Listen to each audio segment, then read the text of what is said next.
Sebuah video yang memperlihatkan seekor harimau muncul di sebuah hutan desa di Grobogan, Jawa Tengah menghebohkan media sosial. Video itu pertama kali diunggah akun TikTok @farelfajri2.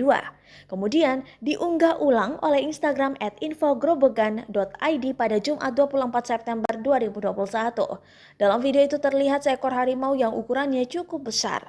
Harimau itu nampak berusaha memanjat sebuah pohon, sedangkan perekam berada di jarak yang cukup dekat.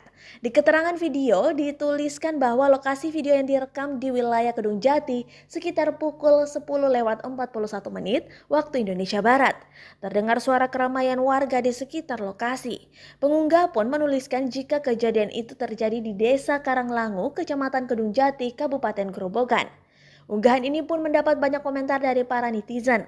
Banyak netizen yang merasa tidak percaya dengan video harimau itu. Dilansir dari tribunjateng.com, setelah ditelusuri ternyata video itu hoax dan editan. Video itu diedit dan diunggah oleh pemuda bernama Dani Prasetyo. Usai video itu viral dan meresahkan, Dani langsung meminta maaf di Polres Grobogan. Video klarifikasinya pun diunggah akun @infogrobogan.id.